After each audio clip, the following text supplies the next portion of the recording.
Yo, what it do, everybody? It's your man Dre, aka Dreonwheels.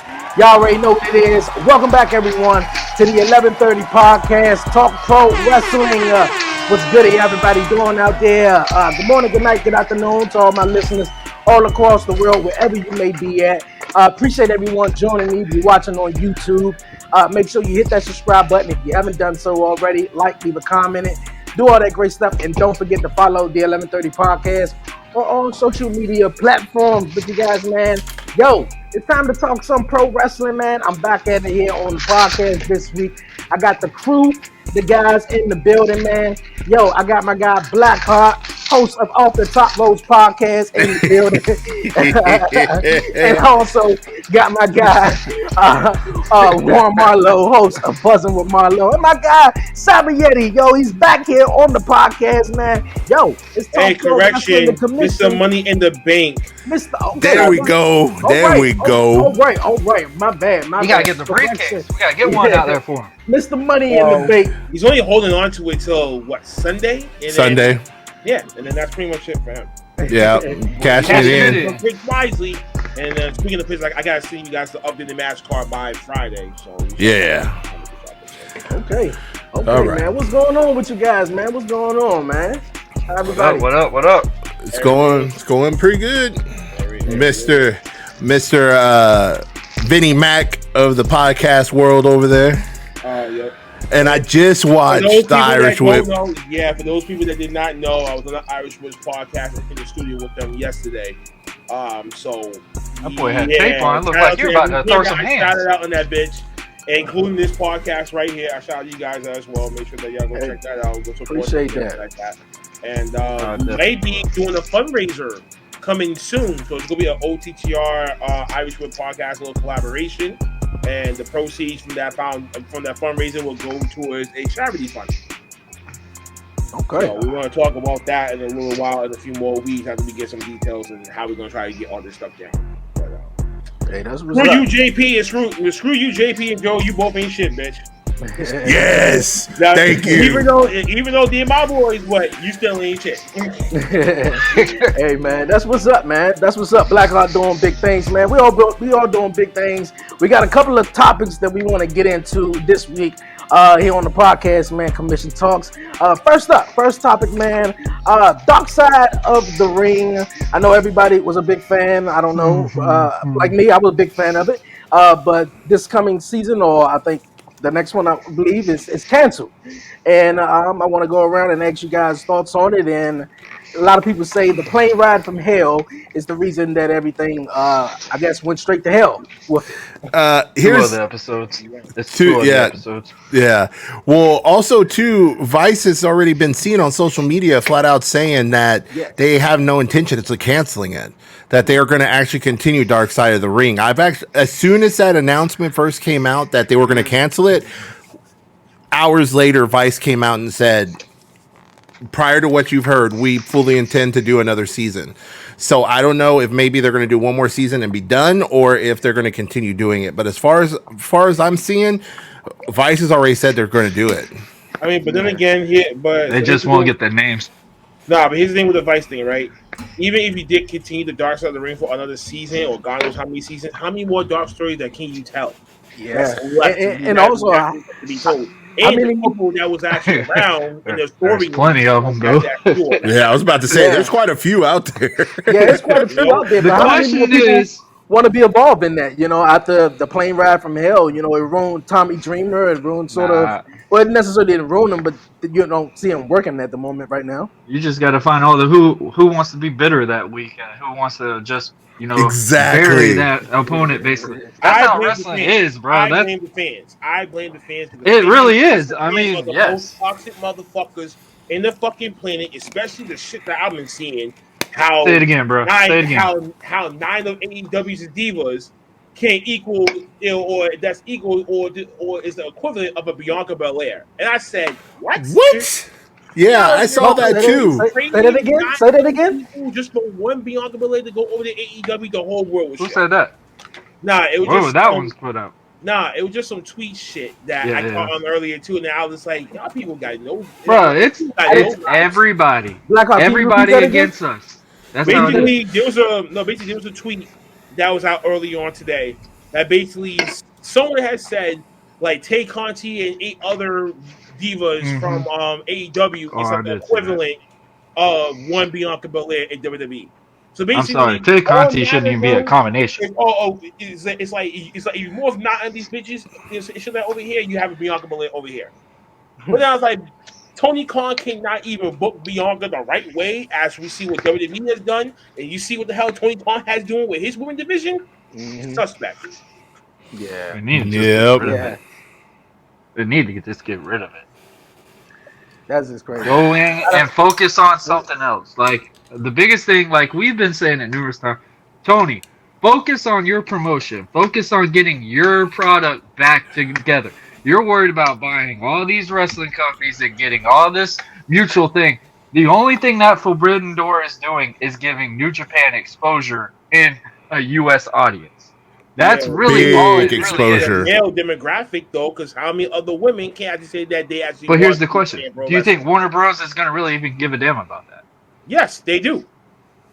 Because this could be on the chopping block, or they could be saying to them next year, "Yo, you guys aren't even worth Honestly. 250 million. You That guys, was- They better score with Okada then. million, and That they was- call it a day from there. They can shortchange them next year. That was a They question better last score week. with Okada. That was a question last week, Warren Marlowe. Is this Bro, decision listen, with the wait, Forbidden Door? Warren, Drake, Warren. There's not enough Americans here on this fucking soil that even knows about New Japan Pro Wrestling besides if you're watching on the daily fucking basis for the last 15 fucking years. That's barely anyone in this goddamn fucking society right now in 2020 fucking two, besides the younger kids. The Reezy, percentage like that. The percentage of people that I always actually thought it's know been who up New right Japan, that New Japan are the people that have been watching it for years. Like I've known about New Japan since back when AJ Styles and Prince Devitt and all them were in New Japan. And as soon as I saw them pop up on WWE and NXT, I knew exactly who they were before. Everybody else didn't find out about them until they popped up on NXT. Until afterwards. Well, actually, the main roster. Research and be like, yo, like where these guys came from in 2016 and shit. Oh, but that's what I'm trying to say though. That's what I'm trying to say. All these guys from New Japan, they're gonna get that exposure and like say like a guy that just showed up and squashed on WWE. Guess what? His market value just went up in the indies because guess what? You've been aired on WWE. So guess what? A base pay, that's very nice when you're on TV. So it's like it helps your percentage rate up. So it's saying for like all these guys in New Japan, that just helps them drastically. Now they're going to get bookings out in this area in the United States regularly now. But what I'm saying is for an AEW perspective and all that in general, it's great for this one night. What's going to happen with all the other nights? What's going to happen with your continuous Dynamites? When New Japan Pro Wrestling get on a bigger network, that's the same equivalent as the TNT, a TBS, a Fox, and a USA. Weren't they working a deal with someone? No, they wasn't. They're only on Access Television, the same fucking television that you catch Impact Wrestling on. Yeah. Also, MLW is on Vice too, so they're not on a big group. Watching this shit each and every week. What the fuck does that tell you about their? I mean, so what the fuck they tell you about their marketing strategy and their network percentages and how far did they reach? So that's the problem for them right now. So Blackheart, I actually, and this is the question I was saying with Warren Marlowe, the Forbidden Door, is this an event that can save AEW for? No, it's not saving AEW. It's helping AEW, but it's morally helping New Japan and the American audience and the American demographic. So when they go and tune into Access Television next week on Access TV right after Impact. You get to watch New Japan Strong. So now you know some of the players that were just over here on the bigger scale. Now you're farming over to the smaller scale. They need that hardcore fan in order to survive in the US. And here's the thing too: when it comes to all this happening, heaven forbid, whoever decides the booking of this Forbidden Door match card, if New Japan goes over in any way, shape, or form in regards to having more than like 2 or 3 people win, it is going to hurt. It's actually, I think it's going to actually hurt. It's going to hurt AEW. No, it won't. Because Rampage recently, didn't they just record like the lowest viewers Yeah, in a long time. Well, yeah. Well, look at the problem when it comes to Rampage. It's on Friday nights at 10 o'clock. Yeah, and you put it on. If you put it on Fridays at 7 p.m. before SmackDown comes on, you have a better audience. Chance. Everybody just sat through a whole 2 hours of SmackDown, and then we got to go through another hour of exactly. of and people be tied out by 10 o'clock. Yeah. To be honest, I'm exhausted when I watch it.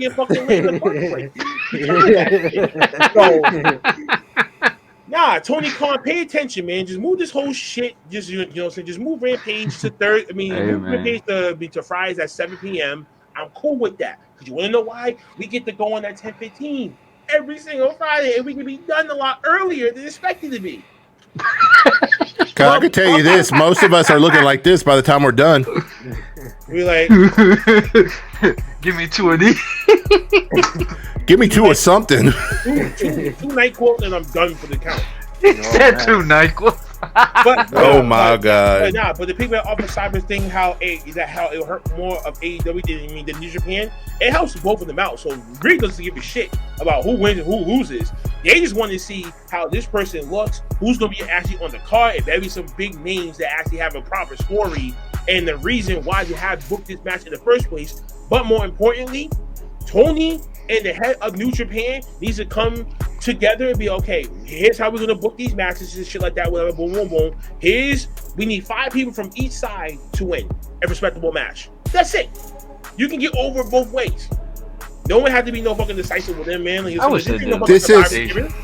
I wish they did it kind of like an alliance booking, man. That's what I kind of wish. That could have helped if they actually had writers that would actually, be able to write that out right instead of freaking. Bro, they got just Jerry Lynn and these guys. Like, I don't understand this.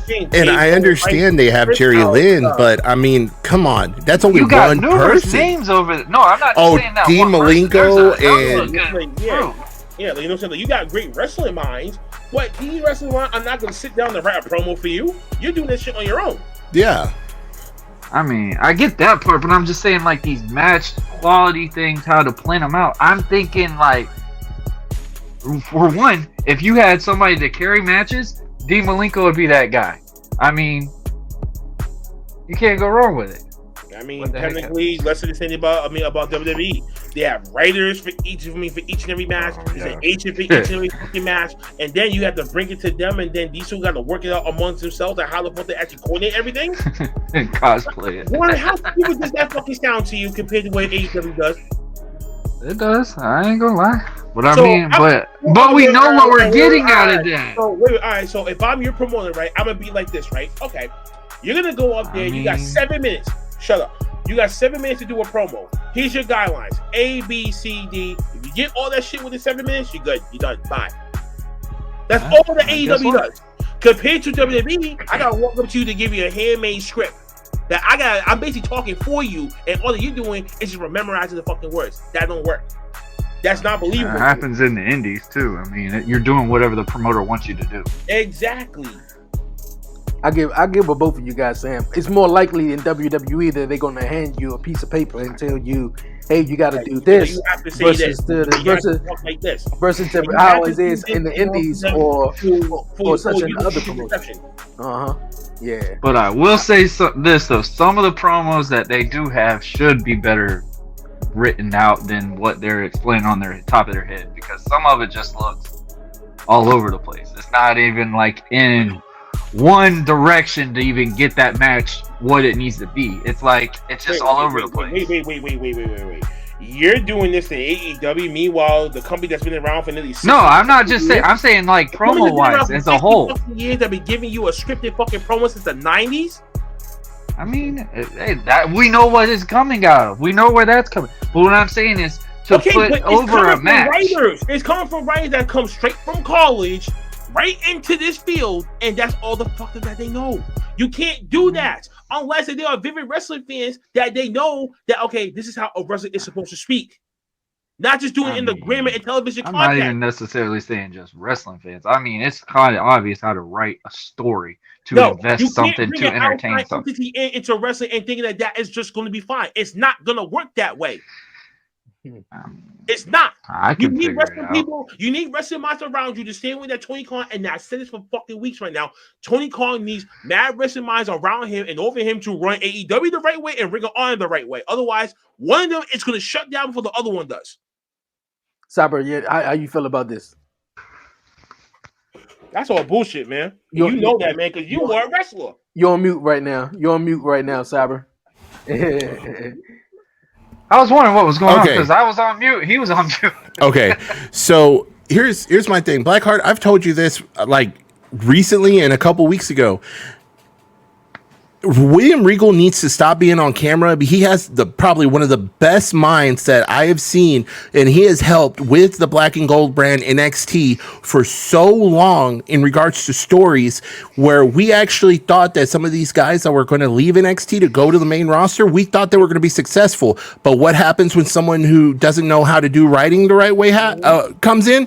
And plus, also, everybody is an excellent talent scout too. So exactly. For all the promotions to bring it into AEW. Exactly. He needs to be doing that. He needs to be helping with storylines because he was the one who came up with the storyline between Undisputed Era and the first time they were in War Games.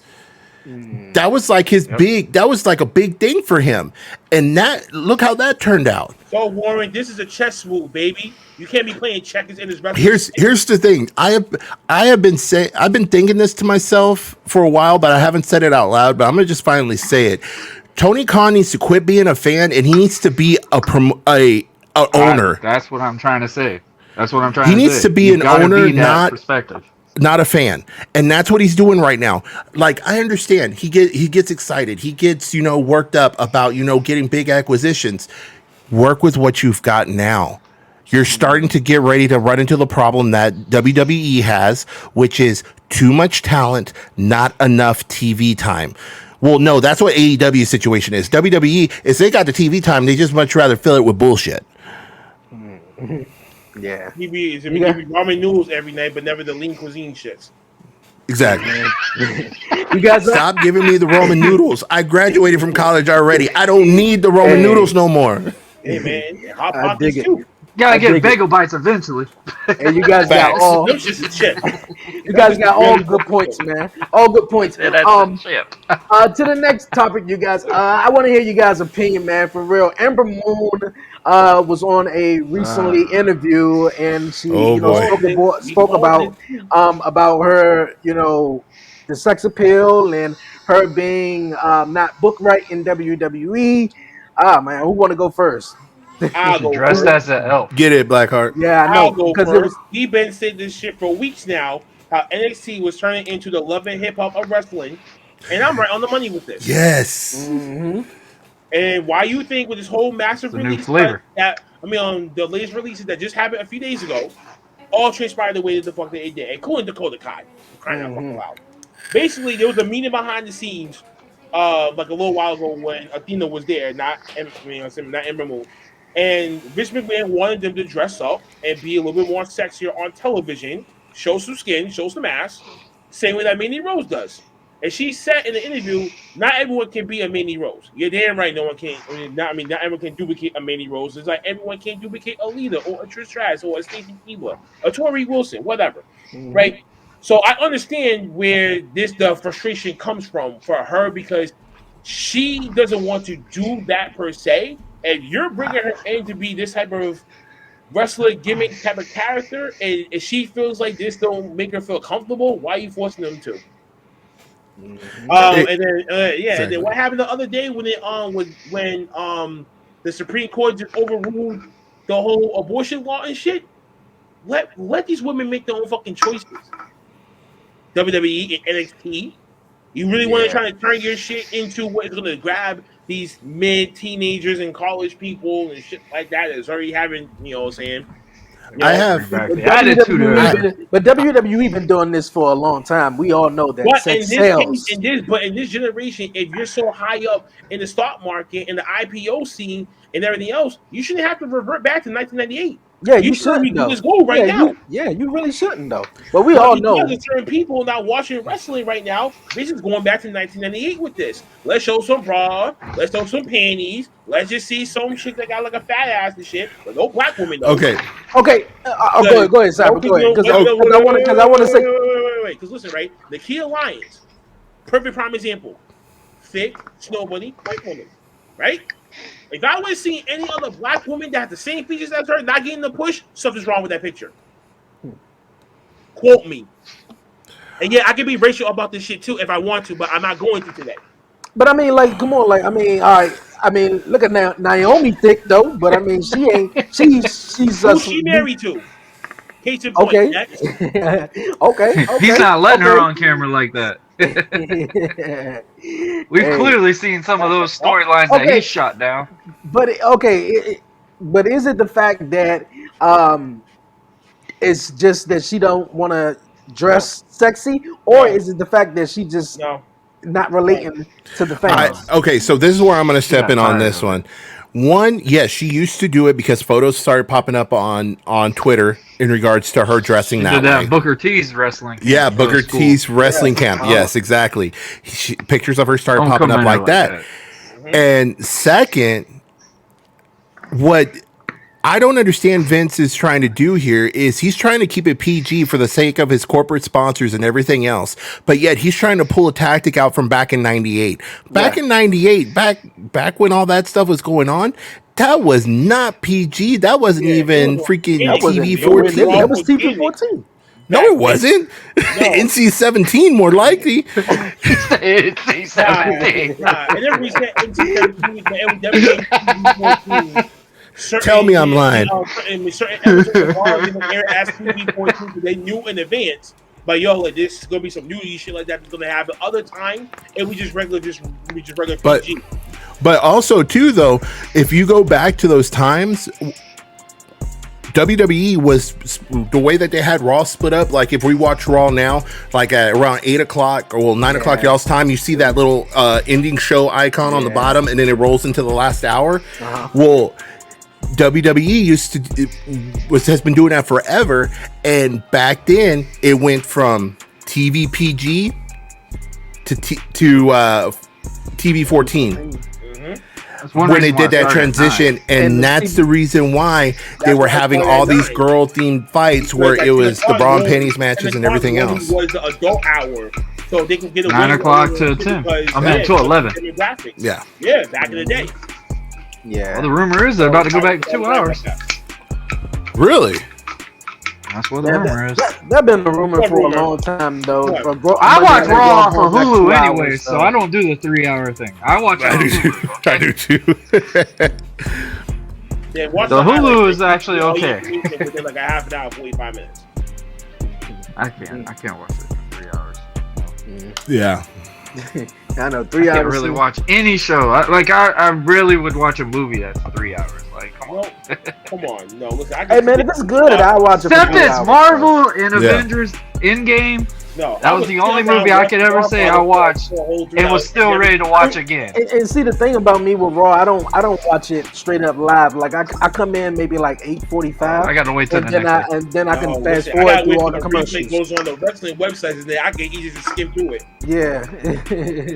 That's what I've been doing for the last few weeks, Cyber. So I haven't been like spoiler alert. What these guys have done. I'm like, I'm gonna wait till after this whole shit done. And then I'm gonna go back to where it's not that much commercials. I can skim through this shit in part. No, I can understand that. Done. And that's a smart way. Because to be honest, the past couple weeks, energy out of me.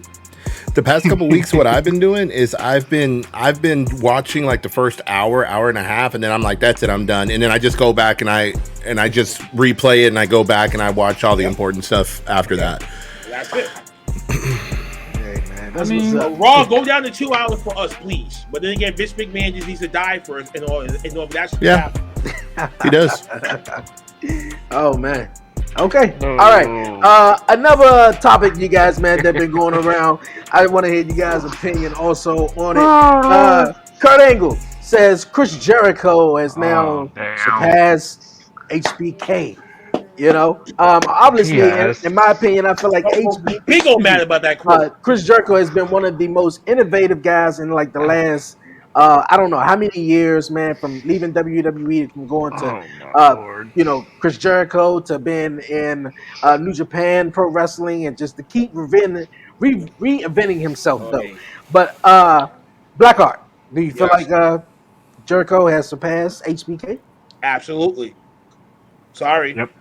Some people may be mad about. I mean, I'm like, yo, listen, we love HBK. You know, there's something Yeah, we do. most But definitely. if he would have went to another promotion while he was still actively wrestling in the '90s, in the 2000s, probably you would get another debate about this. But since we can't. He's been a one company guy. Well, as far as I can remember, even though he started his reign in the territories, but those were like you said, like short and mid stints before you got to the big dance.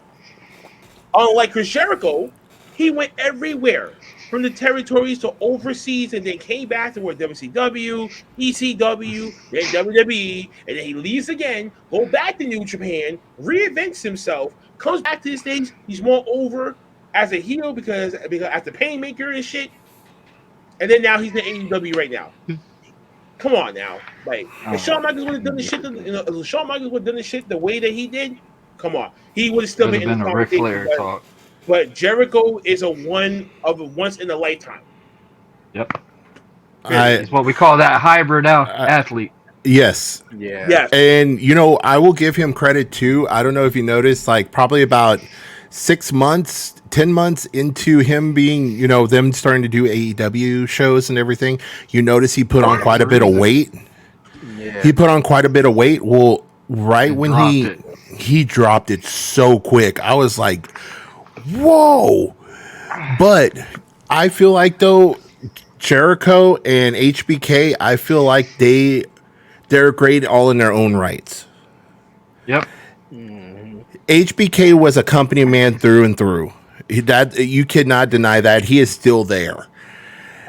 Jericho, he played by the company rules every time he was with WWE, but also too, he also did what was best for himself too, which was to go venture out. He started in the independents. He went to WCW, ECW, went to WWE the first time, and then turned around, left, went to New Japan, Painmaker. By far, that is probably one of my most favorite gimmicks out of all the gimmicks that he has had. It's because we had never seen that edgy of a side from him. You just made the list. The list. I would have been like, that was my favorite gimmick for him. That's the most iconic one right there. The biggest thing is I gotta say is wrestling fans, relax. It's like sports, bro. Like we sit here and say, "Oh my gosh, Michael Jordan and LeBron James." They're popular in their own right. Warren, man. Let me just. Oh boy. No way. We spoil for everyone right here, right now. All sports is sports entertainment. Exactly. I'm sorry. It really is. It really is. Yeah. Like people gotta realize that. I thought all about this sports. I was like, yo, before I get someone angry today, I'm like, yo, every sport is sports entertainment. Every athlete moves the same thing, the same coordination, the same practices, all that is all the big scenario, the whole scenario. Every sport does the same shit. Yep. But and that's like. It's like everything like how we're talking about with Ric Flair and all this. Like, bro, it's our opinion. Hey, nigga. It's our opinion. It's not like, oh, I'm saying this is exactly who this is. This is our opinion. This ain't like, oh my gosh, I know for a fact this guy is such and such. No, man. Like, if that's what he believes, that's what he fucking believes. Because guess what? That's Kurt freaking Angle. Kurt Angle went from not knowing a lick of soul into the pro wrestling background, adapted, became one of the top wrestlers around. So when he can sit here and say, hey, I consider Chris Jericho over the Shawn Michaels level, I agree. Because guess what? Chris Jericho is still going at this time of his age and time now. And he can still deliver matches. Yes. I don't care if we're sitting here saying, oh, I'm getting tired of him on our screen and da-da-da. He's doing what he's known to do for the longest time. Like, literally, like, Jericho's still in one of the best shape of his life right now. Jericho is one of the guys who was in the Attitude Era, and besides, went from the bottom all the He way was in the up, middle of earned the Monday himself Night all the way Wars. up. He was in the middle of the Monday Night Wars. yeah, He could have got a As push. big of a Rock Yeah, fan and I that got am, stifled. And yeah, he that's what got I'm a saying. huge he beat welcome when Rock he and came. Austin in the Yep. exact same night. That's And, enough for anybody First right ever there. undisputed champion. What I'm saying is he's the only guy right now from the I Monday hated Night every Wars bit and of the it as Attitude Era well. that's kind of like still around right now. That's wrestling.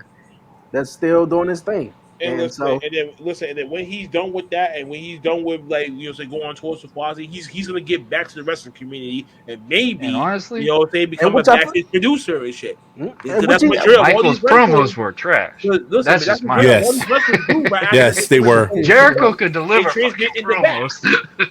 but he will also be a coach. You know Oh what I'm yeah, saying? big Like, think time. about the wrestling money. There's many options. How you can pass it out to these younger wrestlers too that come in the And door. I I can think tell you he's gonna be this: more of a singer or something, though. I think that's what his fault after he's done. when he is said and done, and he's done with the music thing that he wants to get done in that, I could see him. He won't go to AEW because I don't think AEW would pay him enough money. He will go to WWE and he will go and be a backstage person. I can see that I've already coming. said that. Yeah. From day one. And secondly, going back to bring him back as the same backstage producer too. But then again, like you said, man, Tony's been kind of petty with the money lately. yes, exactly. Because you know he's throwing it on the very bottom of that pile. Marlo, with what you were saying about HBK's promos, dude, his promos were so bad. Chris Jericho's huge promo that he did with The Rock when he first showed up in the WWE, where it was that countdown. That promo was better than any HBK promo that we've seen. Stephanie promos made his highlight. The only promo that HBK had definitely. The only promo that HBK had was against Bret Hart. Because the Montreal screw job, yeah. Bro, and that's the craziest thing. Like Jericho, Benoit, all these guys took that seriously. You gotta realize that Dash and FTR, those two literally talk about that literally as we sit here and say, oh, HBK is. Everybody in their right mind that's a Canadian is telling you Bret Hart was the greatest of all time. Because in their minds, that's who they saw as a worker, a wrestler, and stuff like that. And honestly, was not a bad guy behind the locker room and stuff. That's how I see everybody looks at Chris Jericho. Chris Jericho, he doesn't take shit from nobody. That's really the only thing you can really tell about Jericho. Jericho is very noticeable. He'll help people. I mean, clearly, like, Jericho helped take a major gamble. What? No, when he went at Lesnar and just smacked him in the bro, oh my god. I wish they had video of that, man. Jericho said he slapped him in the back of the head. That was. If you listen to his podcast, what he was talking about, because they were like, so what did you do to Lesnar? He said, I slapped him in the back of the head and said, hey, is this real? Was this supposed to happen or something? I'm like, man, I wish I could have saw footage.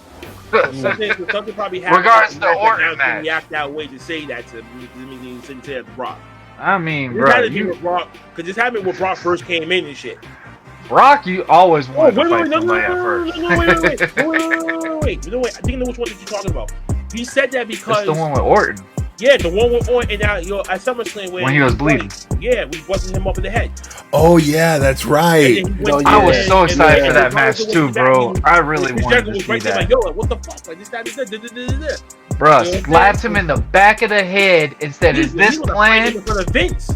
Is this planned? Is this planned? Blah blah blah." He said that's what started. Yeah, he was gonna fight in front of Vince McMahon and shit like that too. I'm like, okay, then. Imagine seeing that video. No, the one thing that sticks out to me about Brock Lesnar is that I think it was at WrestleMania after he won the undisputed title, he walked into the back and he just threw it at Vince. Yeah, I'm like, I was shocked. Does this dude really get? I think they had to show that. I think Vince was like, just to give it some context. It was the one he beat Roman and he walked to that. He was upset about you bastard. He's a little kid out like you bastard. I think it was because he didn't get the reaction that they wanted. No, I think the rumor is that originally Roman Reigns was supposed to win that match. Yeah. And that I think they changed it on the fly, and that pissed off Brock, because Brock, even though he's a silent type and he can be an asshole when he wants to be, he wants to help people when he has the chance when it comes to being in the locker room. So if it means he's putting Roman over at that year when he was supposedly supposed to keep the title, and then they changed it on him and put it on him, I can understand why he was pissed. Was that the one that was the outdoor venue? No, I think there was I thought that was WrestleMania 34. It was 34. Oh yeah, it was 34. Yeah, it was 34 for the Taker thing. Yeah. Yeah. Oh yeah, but I couldn't believe they actually showed Brock throwing the title at Vince. And you should have seen it. Did y'all see how quick he? Did you see how quick he popped up? How quick he popped up out of that chair? Yeah, bro, that title's not light either. So it's like a good solid 20-something pound thing just thrown at you. That's like saying you just threw a 20-pound dumbbell at somebody. Here, like, come on, man, that's crazy. Yeah, just a complacency of people. Man.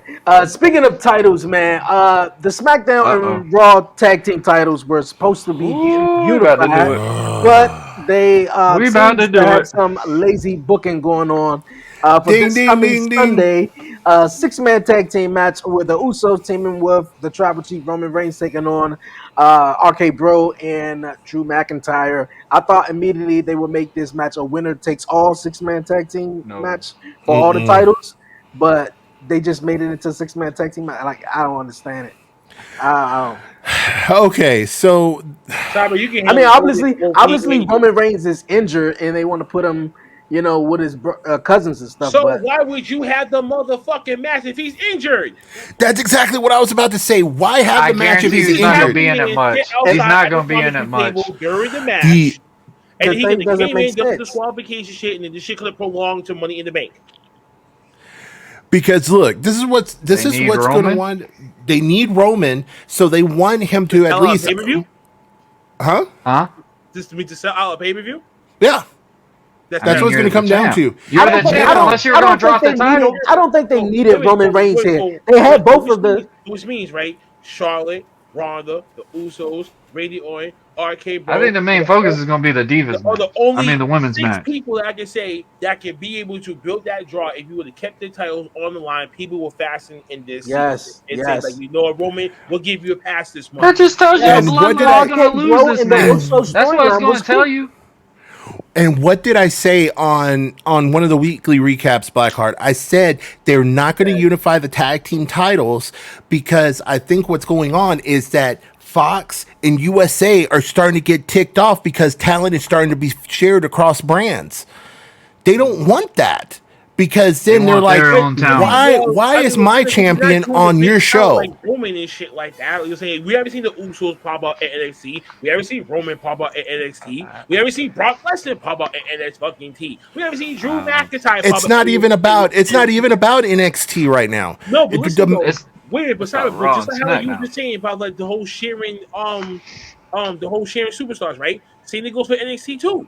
You're sharing people from Raw to NXT. You're sharing people from Raw and SmackDown, even though they had this whole stupid wild card thing that people clearly forgot to fuck about. But I did it. Yeah, but I think the NXT part is to help with the ratings. It's to get the ratings up for NXT. They've been doing that since the Black and Gold brand. No. The only reason why they first started out, Punk was on the thing. They want to speed up the process with these people in NXT to get them to the main fucking roster.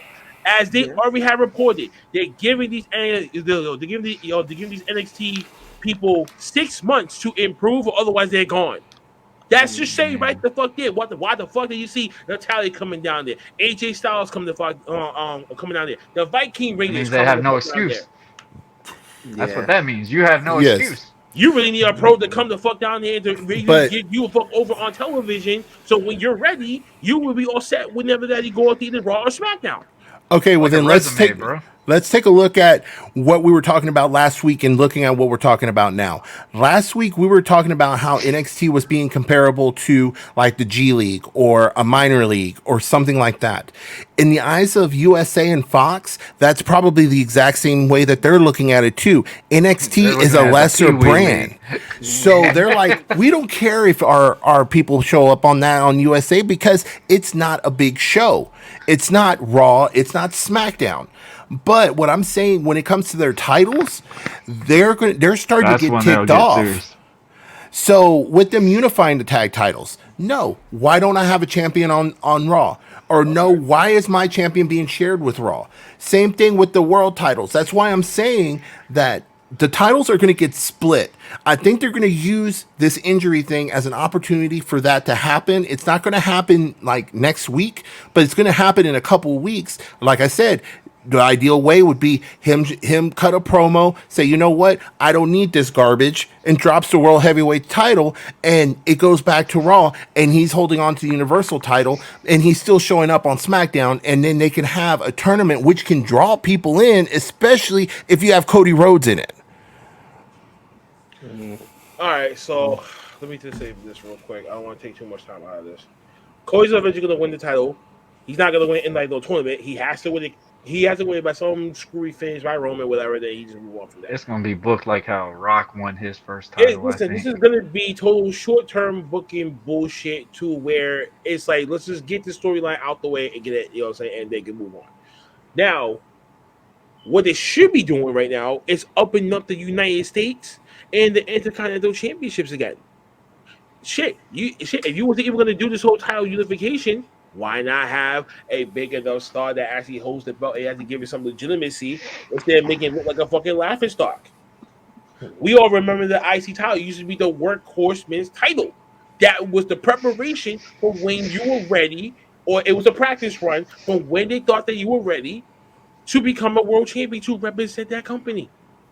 Do the same thing, Vince McMahon, and right now he's coming with Theory. But he never did it with He never did it with Damian Priest, because look what Damian Priest is sat there. Because look at what Damian Priest is right now. Hold on. What? Why would Cody have to win the IC title? I did not say Cody had to win the IC title. I said it cut off like I couldn't understand what you said, and then I just heard the IC title. Cody's going to win the World Heavyweight title. Well, we know that, yeah. It's some screwy things that's going to benefit him.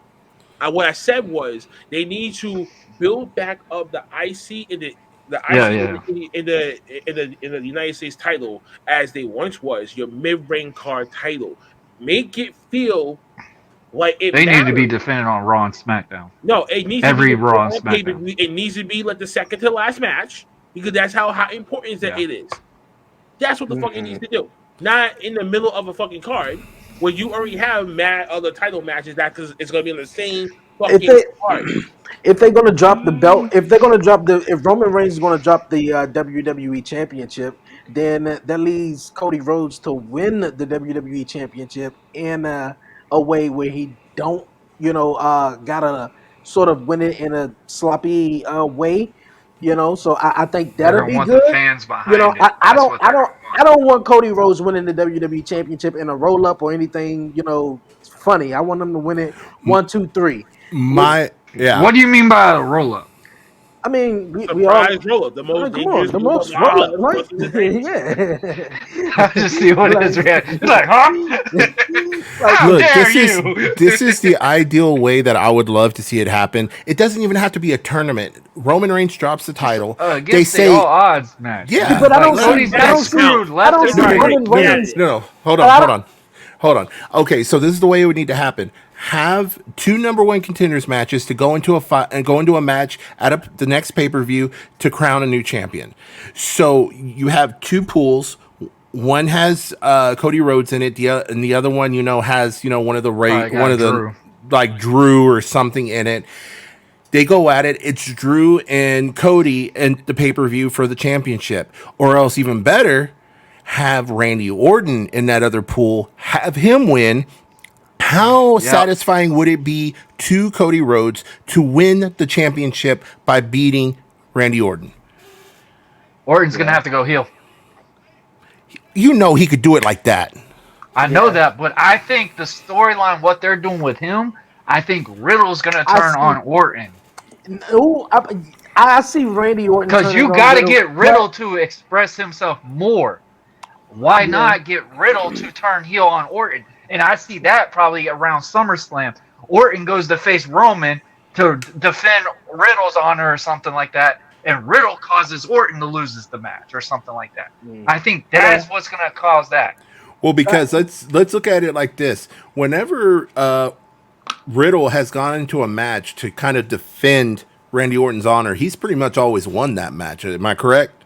If I'm remembering correctly. That would be a different twist, though, because we've already seen Orton turn on him so many times. Yeah. We already expected that with the first month that these two were together. We're like, oh, this team. But I remember me and Shiz talked about it. Shiz, what did we say? We gave it 2 months minimum when they first did this tag team? At first, we did. Yeah. What happened? And we see where it happened because Orton enjoyed it so much. I think the storyline got changed now to be like, well, you don't want to cut it. Let's get Riddle this opportunity because we already thought Riddle was going to be that potential Royal Rumble winner. Let's see what Riddle can bring to the table. Like, this is the help the future, what we're trying to go with. Yeah. Real fast, back to the Roman Reigns, though. I don't see Roman Reigns losing the championship anytime soon. I don't see him winning. I can see him dropping the title, which I don't personally like. You know, he won it unified, be on both shows, but I most definitely see him dropping the WWE Championship and leaving that over to Raw. But Roman Reigns is not losing the title no time soon. Because let's look like how they did Jericho, Rock, Austin, and Angle. Do it like that. That would be awesome. But here's the big thing. By now, how long when Chris Jericho first won the Undisputed Championship, how long did they carry 2 belts before they finally debuted a new belt to pretty much hold? They did it all the way till Mania. All the way. I think. Well, he won. He won the Undisputed Championships. I think in October, and he carried all the way to Mania. Both belts up until after Mania or so, and then they came up with the Undisputed. And Triple H got the new title. Yeah. Okay, so then if they did that, don't you think by now they would have been teasing a title that would be debuted to replace the Universal and World Heavyweight title? You don't think Yeti just tried to do that on that interview? I heard it been some teasing of a new title, but on the interview, with Roman Reigns' injury and speculation that he just may drop the title. Every time he's on television and he looks at the belt, he looks at the WWE Championship like, I like that one better. You seen him when he did on SmackDown? He was like, that's my favorite. If you think about it, with that podcast that Cody just did, it was with a very popular analyst, Corey Graves. We've seen it teased, whatever. I'm thinking that's what they're trying to tease this stuff in. That's like when they do those WWE The Bumps. We've actually been getting teasers thrown in that every time we've been investing in. I think that's what we're getting the teasers out of. They would not have said anything about that until it was actually going to be brought upon. They just want to see what's the fans' reactions out of it. I honestly believe that might be a reason why this Unification Tag Team title match got completely changed, because they saw, we're reunifying the tag titles. This is garbage. Now we're like not doing it. Now the fans are even more mad. They're like, they're not doing it now. Oh, this is major garbage now. It's just like you're not going to please anybody on this scenario. The current wrestling fans, know why? Because this tipsy toffee booking and fucking bullshit is causing this whole reaction to happen. Exactly. This likes controversy. He thinks this is bringing ratings in his mind. I would prefer it to be a winner-take-all match. If they would have just did the 6-man tag, the winner-take-all would have just been. It would make Roman look strong. Say like if the Usos lost the title for him. Roman wouldn't even have to take the pin. Obviously, we were hearing maybe Arcade Bro maybe will win the tag team title. Maybe they would win and pin. Heyman takes the fall. Down goes Heyman. That was a better flop. That's that, man. Backlash coming up this Sunday. But we're going to move on, you guys, here on the podcast. AEW has revealed some screenshots and footage of their new video game. Have you guys heard about it or seen it? All I got Omega to say, ain't looking happy about it. I can tell you this: Omega's unhappy. I'm very unhappy because this looks like freaking No Mercy on N64 right now. Idea. And it seemed like that was his idea. Yeah, it seemed like that's what they was trying to go for, though. I think they was Which I trying don't to know why. make it feel like a Does it look like a video game or does it look pixel wise? Like, what's wrong It with looks it? pixel. It looks too pixelated, man. It doesn't look right. So it's AEW Minecraft? No joke, man. Like, I saw the still shot of Chris Statliner. It doesn't even look like her. I saw Nyla. She looked like Donkey Kong. Her head looks all like a freaking egg and shit. Oh man. I saw the picture of Nyla. That's the only thing I saw. I didn't see anything else. I know she needs to leave that mask on. I know a lot of fans who despise Cody Rhodes right now. When they get the game, they're gonna correct Cody Rhodes and have every superstar on the game beat up Cody Rhodes. So Cody gonna be the jobber in AEW. yeah, it is what it is. Yeah, it is. He ain't paying no attention to them. He ain't paying no attention. Right, the royalty checks he's getting right now, just for stuff that like what me and Cyber are wearing. Come on now, like that's enough said right there. Yeah. Yeah. Man. Oh man. Royalty checks are saying it all for everybody right now. Oh yeah, Brandy is sitting at home real comfortable. Mm-hmm. Yeah, Cody's on that bus. Man, this was a dope show, man. Dope show. Before we get to some final thoughts, my guys here, we was chatting and we came to a determination that May 25th, everyone, we're going to take a break from commission talks and we're going to talk it up ourselves with the guys, Blackheart and Warren Marlowe, and see what date we're going to return to give you some more commission talk each and every Wednesday or Friday, you guys, on Talk Pro Wrestling or wherever you get your podcast is at, though. But other than that, man, final thoughts, man. Anything you guys want to get off your chest or anything you guys want to say? Go ahead, Marlo. All right, guys. Buzzing with Marlowe. We will be episode 96 this Friday. And I'm looking so forward to it, man. It's going to be a lot of fun. And, guys, I know I didn't bring this out, but, for my episode 100, I couldn't do it without any of y'all. So why not? Episode 100. Commission. Let's do it. What do y'all think? Hey, man. We could do that. Hey, that's 100 episode. I think that would be perfect because something that I hold dear. Like I literally talk to y'all more than I talk to most of my people that are around me nowadays, which is even crazier. My wife sits there and talks about it numerous times. It's like, you talk to them like y'all literally like hang out all the time. I'm like, I know it's kind of weird how like hey, but it's all good, man. Hey, but it's also, but guys, like I said, Buzzing with Marlowe, episode 96, Friday. We are going to be talking with up and coming performer her name is Youngie, a girl that literally went from homeless to being a very talented performer, and talks about how music completely saved her life. So tune into that. It's going to be a lot of fun. It's on YouTube, Facebook, Twitch, Twitter, and most importantly, guys, like I said, on YouTube. So check it out, and the audio will be out on Saturday. So check it out. Okay, that's what's up. Who next? All right. Go ahead, Blackheart. You good? Okay. Go. Okay. All right.